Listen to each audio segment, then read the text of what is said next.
நேயர்கள் அனைவருக்கும் அன்பான வணக்கம். ஐக்கிய நாடுகள் மனித உரிமை ஆணையாளர் தன்னுடைய வாய்மொழி மூலமான அறிக்கையினை இன்றைய பொழுது சமர்ப்பித்திருக்கிறார். உலகம் முழுவதும் இருக்கக்கூடிய தமிழர்களை பொறுத்த வரைக்கும் அவர் என்ன சொல்லி இருக்கிறார், இந்த அறிக்கை எந்தளவு தூரம் தமிழர்களுடைய அரசியல் பிரச்சனை பற்றி, போர்க்குற்ற விவகாரங்கள் பற்றி பேசியிருக்கிறது என்கிற ஒரு ஆவல் இருக்கும். அது பற்றி இன்றைய புது வெளிச்சத்தில் நாங்கள் பேசவிருக்கிறோம். எங்களோடு இன்றைய பொழுது பேசுவதற்காக இப்போது மிக அண்மை காலத்துக்கு வரையில் இம்முறை ஜெனீவா நிகழ்வுகளுக்கு சென்று வந்திருக்கிற ஊடகவியலாளர் கருணாகரன் எங்களோடு நேரலில் இணைந்து கொண்டிருக்கிறார். கருணாகரன் வணக்கம். வணக்கம். அதே போன்று மரபணிகள் நேயர்கள் நாங்கள் சொல்லலாம், இன்றைய பொழுதும் அனந்தி சசிதரன், கஜேந்திரகுமார் பொன்னம்பலம், சிவாஜிலிங்கம், அது தவிர இந்த ஜைட் அவர்களுடைய உரையினுடைய பகுதி போன்றவர்களுடைய கருத்தையும் இன்றைய பொழுது நாங்கள் நிகழ்ச்சியில் எடுத்துக்கொள்ளவிருக்கிறோம். நீங்களும் எங்களோடு இணைந்து கொண்டு இது பற்றி உரையாடலாம். இன்று பிற்பகலில் அந்த உரையாற்றப்பட்டிருந்தது. அந்த ஒரு சூழலில் மிக முக்கியமாக அவர் சொல்லியிருக்கிற விடயங்கள் என்ன என்பதை பற்றி பார்க்க வேண்டும். முதலில் அவராக அந்த சொன்ன விடயத்திலிருந்து சின்ன ஒரு பதிவு. On promoting reconciliation, accountability and human rights in Sri Lanka. I invite now Mr. Zaid Ra'ad Al Hussein, High Commissioner of Human Rights, to present the report and to provide us with the oral update. Thank you, Mr. Vice President. Excellencies, I am honored to present an oral update on Sri Lanka and the report of my office on Myanmar. The oral update from Sri Lanka is presented pursuant to Human Rights. கடந்த வருடம் இலங்கை தொடர்பில் ஜெனீவாவில் நிறைவேற்றப்பட்ட பிரேரணைக்கு அமைவாக இலங்கையின் நல்லிணக்கமும் பொறுப்புக்கூறலும் என்கிற விடயத்தில் இந்த வாய்மூல அறிக்கை வெளியிடப்படுகிறது. மனித உரிமை பேரவையானது இலங்கையினுடைய நல்லிணக்கம், பொறுப்புக்கூறல் மற்றும் மனித உரிமை தொடர்பான தற்போதைய நிலை குறித்து மனித உரிமை அலுவலகம் வாய்மூல அறிக்கையினை வெளியிட வேண்டும் என்று கேட்டிருந்ததன் அடிப்படையில் அந்த அந்த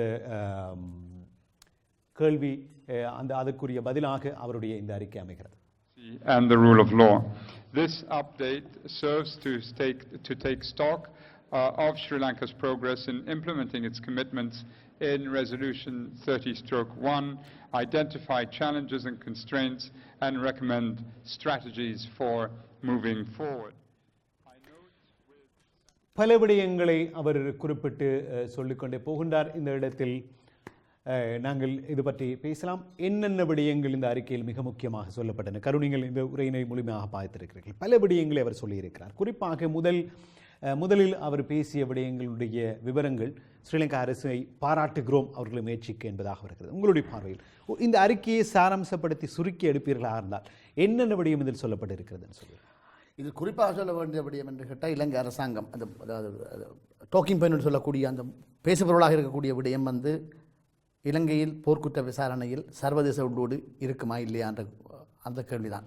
அந்த கேள்விக்கு இதில் பதில் அளிக்கப்படவில்லை. ஆனாலும் அவர் தான் தெரிவித்த கருத்தில் இந்த ஐநா மனித உரிமை பேரவையில் வெளியிடப்பட்ட கடந்த வருடம் செப்டம்பர் மாதம் அதாவது நிறைவேற்றப்பட்ட அந்த தீர்மானத்தில் இலங்கை அரசாங்கம் அதுக்கு இணையானுசரணை வழங்கியிருந்தது. அந்த இணையானுசரணையில் இலங்கை அரசாங்கம் அந்த தீர்மானத்தில் குறிப்பிடப்பட்ட அனைத்து விடயங்களை நிறைவேற்றுவதாக சர்வதேச சமூகத்துக்கு ஒரு கடப்பாட்டினை கொடுத்திருந்தது.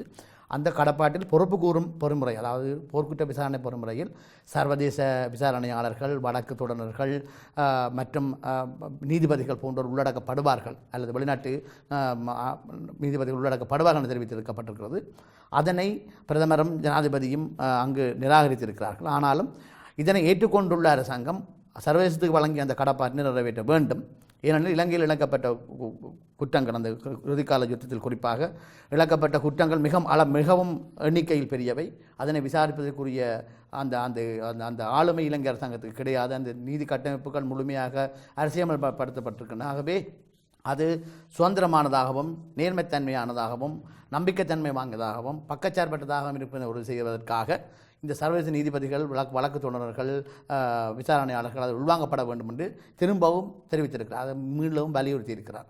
உள்நாட்டில் அதனை மங்கள சமர வீர போன்ற வெளிநாட்டு அமைச்சர்கள் ஐநா மனித உரிமை பேரவையில் இருந்தாலும் சரி, வெளிநாடுகள் இருந்தாலும் சரி, ஆங்காங்கே சென்று ஐநா மனித உரிமை பேரவையில் நிறைவேற்றப்பட்ட தீர்மானத்தை முழுமையாக நிறைவேற்றுவோம், இதில் சர்வதேச உள்ளூடும் காணப்படும் என்று தெரிவித்தாலும் கூட உள்ளூரில் அவருக்கு மேல்படியில் இருக்கக்கூடியவர்களாக இருக்கக்கூடிய பிரதமராக இருந்தாலும் சரி, ஜனாதிபதியாக இருந்தாலும் சரி, அதில் எவ்வித உள்ளீடும் இருக்காது, சர்வதேச உள்ளூடு என்பது இருக்காது, வெறுமனே இது உள்நாட்டு விசாரணை மட்டுமே என்று தெரிவித்த கருத்துக்கு ஒரு ஒரு ஒரு ஒரு பதிலடியாகத்தான் அது இருக்கிறது. இதனை விட அங்கே அவர் தெரிவித்த இன்னொரு கருத்து இங்கே கவனிக்கணும். அதாவது இலங்கை அரசாங்கம் இந்த பொறுப்பு கூறல் தொடர்பாக ஏற்பட்டுக்கொண்டு இடைக்கால நிர்வாக பொறிமுறை, அதாவது டிரான்சிஷனல் ஜஸ்டிஸ் ப்ரோசஸ் என்று சொல்வார்கள், அந்த 4 பொறிமுறைகள் தொடர்பாக காத்திரமான முறையில் முன்னேறுவது இது குறித்து நமக்கு திருப்தியான வகை இருக்கிறது. இது குறித்து சர்வதேச நாடுகள், உறுப்பு நாடுகள் திருப்தியாக இருக்கலாம் என்ற கருத்தை தெரிவித்திருப்பது பாதிக்கப்பட்ட மக்கள் மத்தியில் கரிசனைகளை ஏற்படுத்தியிருக்கிறது. பாதிக்கப்பட்ட மக்கள் மத்தியில் கரிசனைகளை ஏற்படுத்தி இருக்கிறது என்று கருணாகரன் சொல்கிற அந்த விடயத்தில் உண்மையில் பாதிக்கப்பட்ட மக்களை பிரதிநிதித்துவப்படுத்தி ஐக்கிய நாடுகள் சபையினுடைய அலுவலகத்துக்கு வந்திருந்தவர்களில் குறிப்பாக கஜேந்திரகுமார் பொன்னம்பலம், அனந்தி சசிதரன், சிவாஜிலிங்கம் போன்றவர்கள் என்ன சொல்கிறார்கள் என்று பார்க்க வேண்டும். அதற்கு முன்னதாக இவருடைய அறிக்கைக்கு நேரடியாக ஸ்ரீலங்கா அரசாங்கத்தினுடைய பதில் எப்படி இருந்தது என்று நாங்கள் பார்க்க வேண்டும். மங்கள சமரவீர ஆற்றிய உரையிலிருந்து ஒரு பகுதியை இங்கே நாங்கள் தருவது பொருத்தமாக இருக்கும். ஆங்கில மொழியில் ஸ்ரீலங்கா அரசினுடைய உத்தியோகபூர்வமான நிலைப்பாட்டை அவர் அங்கே முன்வைக்கிறார். மிக முக்கியமாக இதில் ஒரு விடயத்தை நாங்கள் குறிப்பிடுகிறோம். மனித உரிமை மீறல்கள், போர்க்குற்ற விசாரணைகள், அதனை தாண்டி இனப்படுகொலை என்கிற கருத்தாக்கங்கள் பரவலாக முன்வைக்கப்பட்ட பொழுது ஸ்ரீலங்கா அமைச்சராக இருக்கக்கூட மங்கள சமரவீர அங்கே சொல்லுகிறார், நடந்தது இனப்படுகொலை என்கிற ஒரு வார்த்தை பிரயோகத்தை பலரும் சொல்லுகிறார்கள். அது நடந்ததா இல்லையா என்று தெரியவில்லை, ஆனால் பாரதூரமான குற்றச்சாட்டு என்கிறபடியினால் அது குறித்தும் விசாரிப்போம் என்று சொல்லுகிறார். இது உண்மையில் சர்வதேச சமூகத்தை நோக்கி சொல்லப்பட்டதா இல்லையா என்பதை தாண்டி ஸ்ரீலங்காவினுடைய அமைச்சர் ஒருவர் இனப்படுகொலையாக இருந்தால் விசாரிப்போம் என்று சொல்வது நான் நினைக்கிறேன் ஒரு மிக முக்கியமான ஒரு புள்ளியாக இங்கே பார்க்கப்பட வேண்டும். அவர் சொல்கிற அந்த கருத்தினை ஒரு கொஞ்சம் இங்கே தரலாம். Sri Lanka to take the floor. You have 5 minutes, Excellency, and as a rule we observe the speaking limits here in the Council. You have the floor. Mr. President, at the 30th session of this Council last October, Sri Lanka, by co-sponsoring the resolution 30/1, broke away from the years of disengagement, self-isolation and confrontation that preceded the election of President Sirisena in January 2015. Sri Lanka, hailed at independence in 1948 as a potential Switzerland of the East, is now ready to come to terms with the many tragedies we have had to face as a nation in the past 68 years and move forward as a brave new country in order to harness the peace and prosperity that நீண்ட ஒரு கால யுத்தம், போராட்டங்கள், இருக்கக்கூடிய அரசியல் நிலையற்ற தன்மைகள் போன்றவற்றை தாண்டி ஸ்ரீலங்கா ஒரு முக்கியமான காலத்துக்குள் இப்போது பிரவேசம் செய்கிறது. ஸ்ரீலங்காவில் நடைபெற்றிருக்கக்கூடிய ஆட்சி மாற்றம், குறிப்பாக மைத்ரிபால சிறிசேனனுடைய வரவு என்பன இவற்றில் பலவிதமான தாக்கங்களை செலுத்தும் என்கிற விடயத்தில் அவருடைய கருத்து செல்கிறது. இனி அவர் சொல்கிற அடுத்த அங்கத்துக்கு நாங்கள் இங்கே பார்க்கலாம். To protect the dignity of our state, our people, and also our security forces, and that we will implement the proposals with patience, discipline, and restraint. It will be freedom, democracy, and reconciliation that will be reinforced by implementing the provisions of the resolution. When Sri Lanka's unity government marks its first year in office in August this year, there will be many achievements to look back on with a certain sense of satisfaction. While consolidating many of the democratic changes achieved within the first 100 days, we have begun taking action on all fronts related to strengthening good governance and the rule of law, promoting and protecting human rights, fostering reconciliation and achieving economic development, while engaging and working closely with the international community in a constructive manner that benefits the people of our country. In order to ensure that the setting up of the reconciliation mechanism is done effectively, as the High Commissioner just mentioned, a secretariat for coordinating the reconciliation mechanism has been set up under the office of the Prime Minister. நீண்டு செல்கிற அந்த உரையினுடைய இறுதி பகுதி மிக முக்கியமானது. அந்த இறுதி பகுதிக்கு வருவதற்கு இடையில் அந்த இடத்தில் தான் அந்த இனப்படுகொலை என்கிறபடியும் சொல்லப்படுது. காரணம் மிக முக்கியமாக பலவலாக பல செய்திகள் சொல்லப்பட்டன இல்லையா? இந்த இனப்படுகொலையாக இருந்தாலும் விசாரிப்போம் என்று மங்கள சமரவீர அங்கே பேசுகிற பொழுது சொல்கிறார் இல்லையா? இதற்கு ஏதேனும் முக்கியத்துவம் இருக்கிறதா? இலங்கை அமைச்சர் ஒருவர் இவ்வாறு சொல்வதற்கு முக்கியத்துவம் இருக்கிறதா? நீங்கள் அதாவது நேற்றைய தினம் அது இன்று இடம்பெற்ற அந்த பேச்சில் அவர் அதை தெரிவிக்கவில்லை. நேற்று ஒரு பக்க நிகழ்வாக ஒரு நிகழ்வு இடம்பெற்றது. அதில் இலங்கை அரசாங்கம் இலங்கையினுடைய ஜெனீவாவுக்கான நிரந்தர வதிவிட பிரதிநிதி அதனை ஏற்பாடு செய்தார் ரவிநாத ஆரியசிங் அவர்கள். அதில் இந்த காணாப்போனோர் அலுவலகத்தினுடைய தலைவர் மனோ தீர்த்தவத அவர்களும் வந்திருந்தார்கள். அவர்களை வைத்துக்கொண்டு அந்த கூட்டத்தை மங்கள சமரவீரர்கள் நடத்தியிருந்த தலைமையேற்று அந்த கூட்டத்தில் முக்கியமாக புலம்பெயர்ந்த அமைப்புகளுடைய தலைவர்கள் பிரதிநிதிகள் உள்நாட்டிலிருந்து வரக்கூடிய கஜேந்திரகுமார் பொன்னம்பலம் ஆனந்த் சேதரன் போன்ற அவர்களும் பாதிக்கப்பட்டவர்களும் கலந்து கொண்டிருந்தார்கள். ஏனைய மனித உரிமைகள் உள்ளூர் வெளிநாட்டு மனித உரிமை ஆர்வலர்கள் செயற்பாட்டாளர்கள் அதில் கலந்து கொண்டிருந்தார்கள். இதனை விட வெளிநாட்டு ராஜதந்திரிகளும் கலந்து கொண்டிருந்தார்கள். இந்த விடயத்தில் முக்கியமாக தெரிவிக்கப்பட வேண்டிய விடயம் என்று கேட்டால், அப்போது கேள்விக்கப்பட்ட கேள்வி இலங்கையில் இனப்படுகொலை தான் என்று கனடாவிலிருந்து வந்தவர் பிரதிநிதி கேட்டிருந்தார். அப்போது அதுக்கு பதிலளித்தவர் தன்னை பொறுத்தளவில் இலங்கை இனப்படுகொலை இடம்பெறவில்லை, அதனை நான் ஏற்றுக்கொள்ளவில்லை.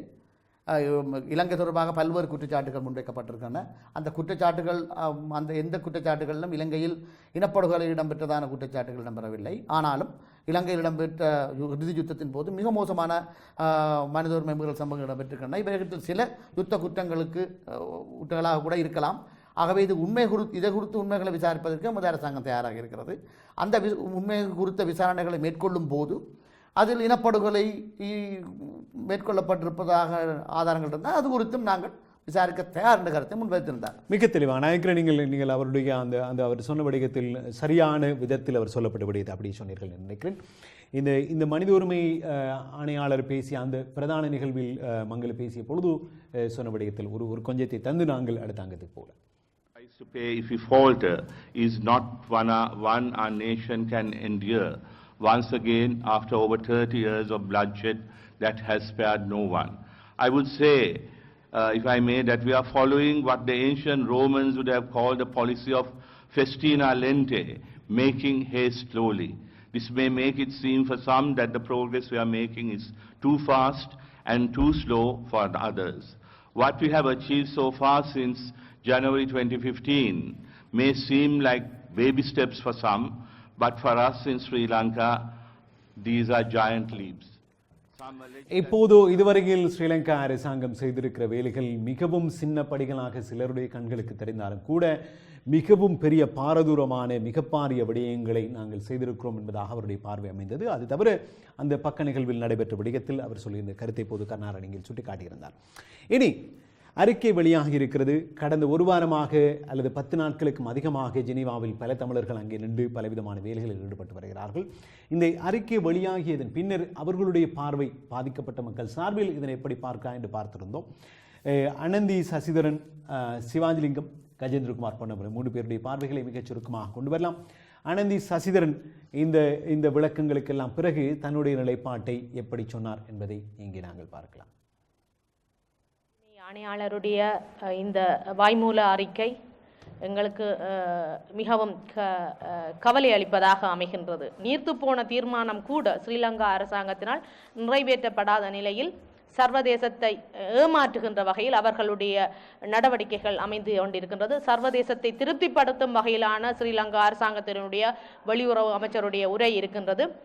இந்த நல்லாட்சி அரசாங்கம் என்று சர்வதேசத்தினால் கொண்டு வரப்பட்ட இந்த அரசாங்கம் இன்று வரை செயற்பாடுகளில் எந்த ஒரு முன்னேற்றகரமான நடவடிக்கைகளையும் மேற்கொள்ளாத போது வெறுமனே ஒவ்வொரு காணாமல் போனோருக்கான விசாரணை கமிட்டிகளை உருவாக்குகின்றோம் என்று பல விதமான பொய்களையும் கூறிக்கொண்டு இன்று மனித உரிமை ஆணையாளருடைய உரையில் சிலவற்றை செய்ய வேண்டும் என்று அவர் கூறியிருந்தாலும் கூட பலவற்றை அவர்கள் செய்திருப்பதாக ஒரு சர்வதேசத்துக்கு ஒரு நம்பிக்கை தருகின்ற கருத்தினை அவர் கூறியிருக்கின்றார். ஆனால் நாங்கள் எங்களுடைய தாயகத்தில் இருந்து கூறுகின்றோம், அங்கு இவ்வாறான எந்த ஒரு நடவடிக்கைகளும் மேற்கொள்ளப்படவில்லை. வெறும் வாய் பேச்சாக இருக்கின்றதை ஒழிய சரணடைந்து காணாமல் போனவர்கள் விடுவிக்கப்படவில்லை. அவர்கள் தொடர்பான எந்த ஒரு முன்னேற்றகரமான நடவடிக்கையும் அங்கு ஆரம்பிக்கப்படவில்லை.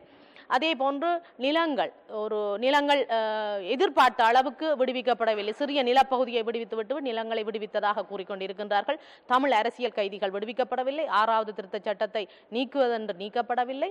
ஆனால் இங்கு வெளியுறவு அமைச்சருடைய கருத்து ஒரு மாதிரி அமைகின்ற போது எங்களுடைய நாட்டில் தாயகத்தில் ஜனாதிபதியினுடைய உரையும் பிரதமருடைய உரையும் வித்தியாசமாக அமைகின்றது. எனவே இது தொடர்பான சரியான நிலைப்பாட்டினை சர்வதேசம் எடுத்துக்கொள்ள வேண்டும். எங்களுக்கு மிகவும் கவலை அளிக்கின்றது.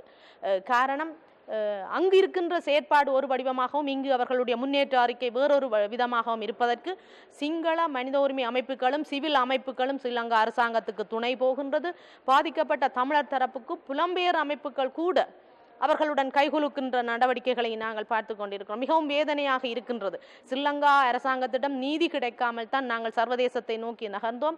ஆனால் இப்பொழுது ஐக்கிய நாடுகள் சபையினுடைய அந்த நம்பகத்தன்மையும் எங்களுடைய மக்கள் இழக்கின்ற வகையில் தான் இந்த நடவடிக்கைகள் அமைந்திருக்கின்றது. மிகவும் பாதிக்கப்பட்ட ஒரு பெண்ணாக பாதிக்கப்பட்ட தரப்பு மக்களுடைய பிரதிநிதியாக மிகவும் வேதனையான நடவடிக்கைகள் நடந்து கொண்டிருக்கின்றது. இவ்வாறு நிலைமை தொடருமாக இருந்தால் 2017 மார்ச்சில் கூட எங்களுக்கான நீதி கிடைக்காமல் போவதற்கான நிலைமை ஒன்றை ஸ்ரீலங்கா அரசாங்கம் இங்கு ஐக்கிய நாடுகள் சபையில் உருவாக்கும். அதற்கு எங்களுடைய சில தமிழ் தலைமைகளும் புலம்பெயர் தமிழ் அமைப்புகளும் உறுதுணையாக போகும். நிச்சயமாக மிகப்பெரிய ஒரு விடயத்தை அவர் சுட்டி காட்டுகிறார் என்று நாங்கள் பார்க்கலாம். ஸ்ரீலங்கா அரசாங்கம் எவ்வாறு தன்னுடைய ராஜதந்திரம் என்பதன் ஊடாக வெவ்வேறு வித்தியாசமான பார்வைகளை சர்வதேசத்துக்கு கொடுக்கிறது, வெவ்வேறு தலைவர்களின் ஊடாக வெவ்வேறு செய்திகளை உரிய தரப்புகளை நோக்கி செலுத்துகிறது. இந்த விடயத்தை மிகச்சரியாக புரிந்து கொள்வதற்கான முயற்சிகள் நடக்கின்ற போதும் பாதிக்கப்பட்ட சமூகத்தை பிரதிநிதித்துவப்படுத்துகிற புலம்பெயர் தமிழ் அமைப்புகள் கிட்டத்தட்ட இந்த அரசு சார்ந்து இயங்குகிற சிவில் சமூகத்தினுடைய உறுப்பினர்கள் செய்கின்ற அதே வேலையினை தான் செய்கிறார்கள் என்கிற ஒரு கருத்தினை இங்கே பதிவு செய்கிறார். இது நான் நினைக்கிறேன் புலம்பெயர் தமிழ் அமைப்புகள் சிலவற்றின் மீதும் காட்டமான ஒரு விமர்சனத்தை அவர் பதிவு செய்வது போன்று இருக்கிறது. இந்த இடத்தில் கஜேந்திரகுமார் பொன்னம்பலம் தன்னுடைய பார்வை இங்கே சொல்ல வருகிறார். அதற்கிடையில் நீங்கள் என்ன சொல்கிறீர்கள்? இப்போதும் இந்த விடயத்தில் சிவில் சமூகங்கள் எல்லாமும் கூட, அதாவது நடுநிலையாக மக்களுடைய பக்கத்திலிருந்து அவர்களுடைய பிரச்சனைகளை முன்வைப்பார்கள் என்று பார்க்கக்கூடிய சிவில் சமூகம் கூட அரசு சார்ந்து நடக்கிறது என்கிற ஒரு விமர்சனத்தை முன்வைக்கிறார். ஒட்டுமொத்த சிங்கள சிவில் சமூகம் மீதும் அவர் முன்வைக்கிறார். எப்படி பார்க்குறீங்க? இது சிங்கள சமூகம் என்று நான் தனிப்படியே ஒரு இன ரீதியாக அதை குறிப்பிட்டு விட முடியாது. கொழும்பு எலைட், அதாவது கொழும்பை தளமாக கொண்டு இயங்குகிற லாப நோக்கம் கருதி இயங்கக்கூடிய அரசு சார்பற்ற நிறுவனங்கள், மனித உரிமைகளை முன்னிறுத்தி செயற்படுவதாக கூறப்படும் சில நிறுவனங்கள் நிச்சயமாகவே இலங்கை அரசாங்கத்துக்கு சார்பாக நடந்து கொள்கின்றன. அதுக்கு அவை கூறுகின்ற காரணம், இலங்கையில் சில நடைமுறைகளை நாங்கள் இலங்கை அரசுடன் சேர்ந்து தான் செயற்படுத்த வேண்டும். ஏனென்றால் இம்ப்ளிமெண்டிங் அத்தாரிட்டி, அதாவது நடைமுறைப்படுத்தும் அதிகாரம் அந்த அரசாங்கத்தின் கையில் தான் இருக்கிறது. ஆகவே அதற்கு நாங்கள் இலங்கை அரசாங்கத்துடன் இணைந்து தான் செயற்பட வேண்டி இருக்கிறது. படிப்படியாக நாங்கள் அந்த ஆட்சி மாற்றத்தை கூட நாங்கள் இலங்கை அரசாங்கத்துடன் இணைந்து தான் கொண்டு ஒரு விவாதத்தை முன்வைக்கிறார்கள்.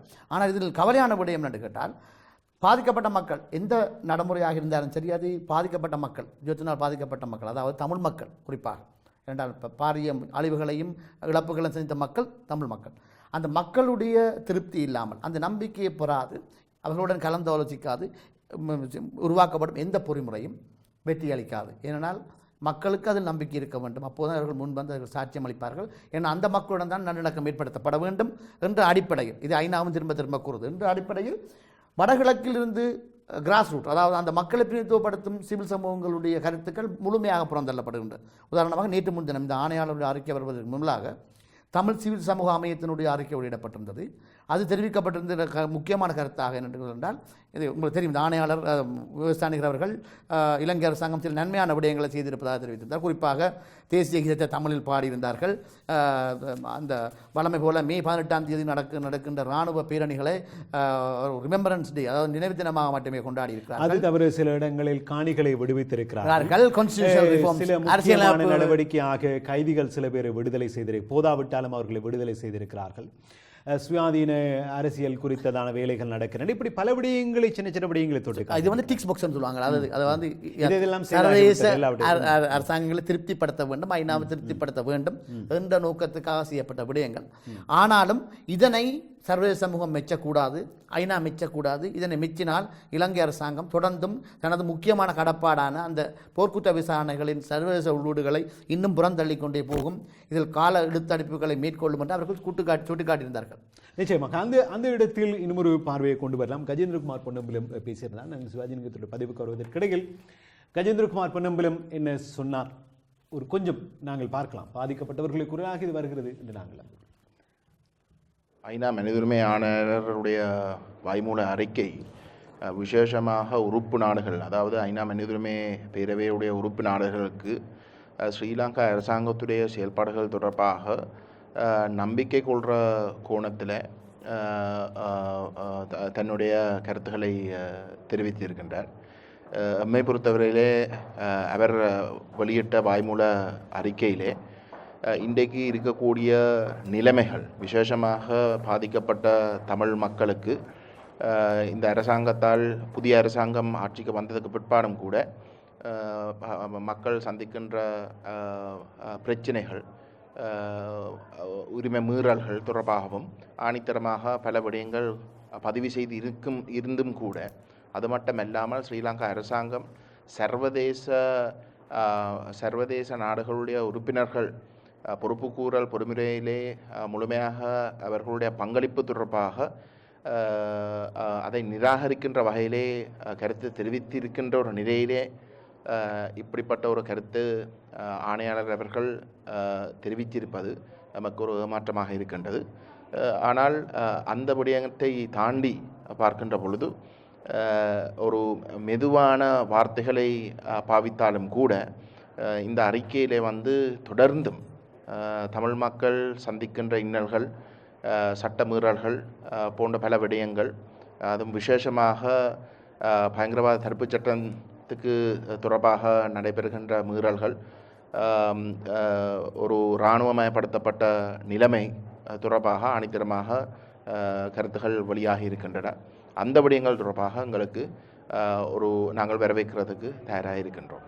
ஆக இரண்டு விடயங்களையும் அவர் குறிப்பிடுகிறார். குறிப்பாக ஜனாதிபதி பிரதமர் இருவரும் சர்வதேச விசாரணைக்குரிய வாய்ப்பு இலங்கையில் அறவே இல்லை என்பதை திட்டவட்டமாக வலியுறுத்தியதன் பிற்பாடு அந்த விடயத்துக்கான எதிர்ப்பை அல்லது அதற்கான ஏமாற்றத்தை ஆணையாளர் தன்னுடைய அறிக்கையில் தெரிவிக்கவில்லை. இது எங்களுக்கு ஏமாற்றம் அளிக்கிறது என்பதோடு மாத்திரமல்லாமல் குறிப்பிட்டிருக்கிற வெவ்வேறு விடயங்கள் சிலவற்றில் கருத்துக்களை பதிவு செய்திருக்கிறார் என்று சொல்கிற விடயம். ஆக இப்போது முதல் நேர்கள் நீங்கள் இணைந்து கொண்டு எங்களோடு பேசலாம். உங்களுக்கு கேள்விகள் இருந்தால், கருத்துக்கள் இருந்தால் மிகச் சுருக்கமாக முன்வையுங்கள்.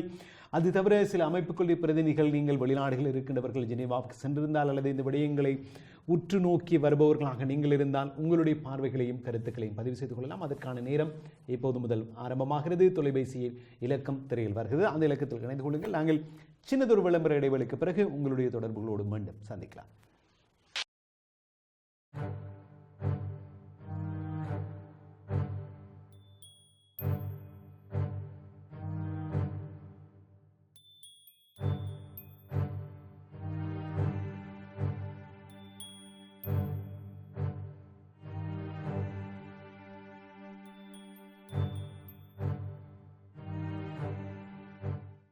ABC Tamil